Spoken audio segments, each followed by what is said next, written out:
Hey everyone, and welcome. In a world that's always buzzing, always demanding our attention, it's so easy to feel a little lost in the static.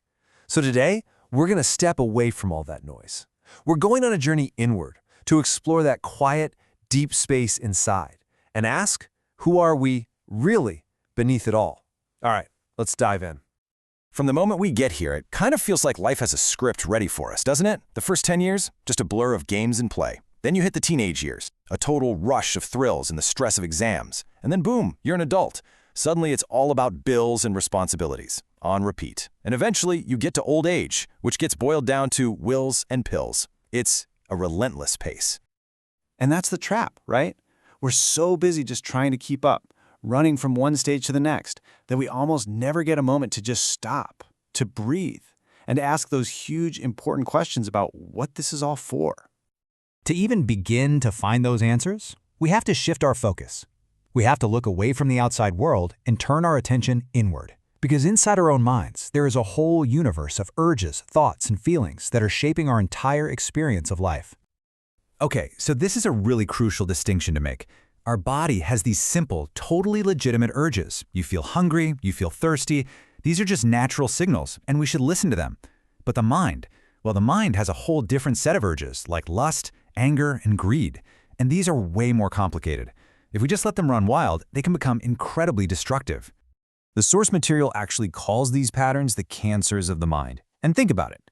Things like unhealthy comparison, where we're constantly measuring our life against someone else's perfect social media feed. Or criticism, revengeful thoughts, envy, hatred. These aren't just little passing feelings. They're these internal states that can absolutely burn us out from the inside and poison our most important relationships. So, if we aren't just our urges, and we aren't these negative mental patterns, then who in the world are we? This leads us to this huge, profound revelation, a core teaching from the Bhagavad Gita that pretty much changes everything. And the teaching is this: you are not the body. Now, to help us really get this, the source gives us a simple but really powerful metaphor. Think of your body like a car.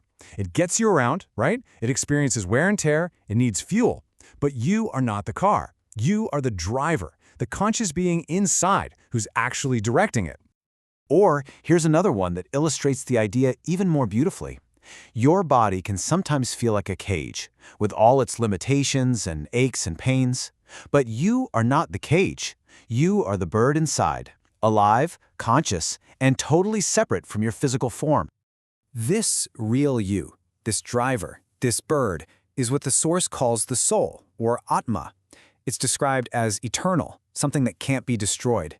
It's the very source of consciousness that makes the body come alive. The Source uses a great example. A living fish is captivating and beautiful to watch. A dead one?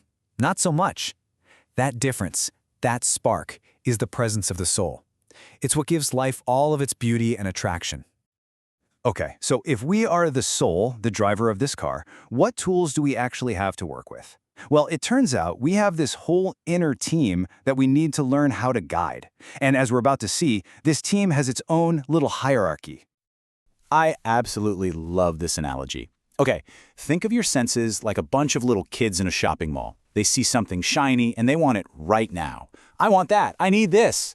The mind is like the mother, who hears all the kids screaming and demanding things, but the intelligence, that's like the father.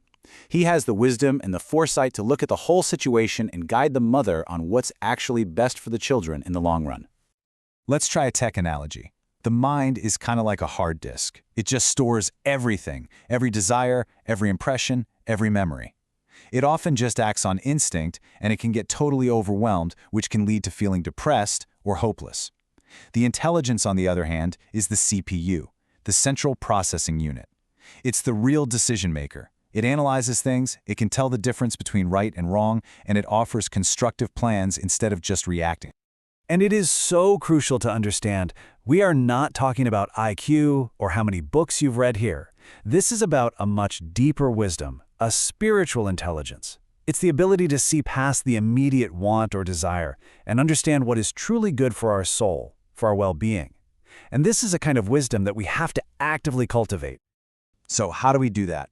How do we actually strengthen our intelligence and let our true self, the soul, finally shine through? Well, this final section offers a really clear and practical path forward. Here's another really beautiful metaphor.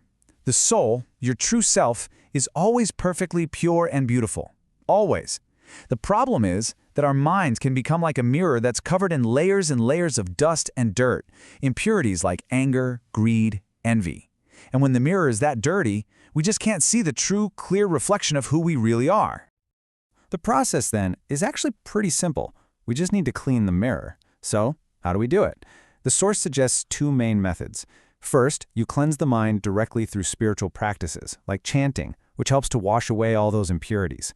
And second, you strengthen your intelligence by feeding it wisdom from sacred texts, which gives it the clarity it needs to guide the mind properly. And the result of all this inner work is exactly what we're all looking for, isn't it?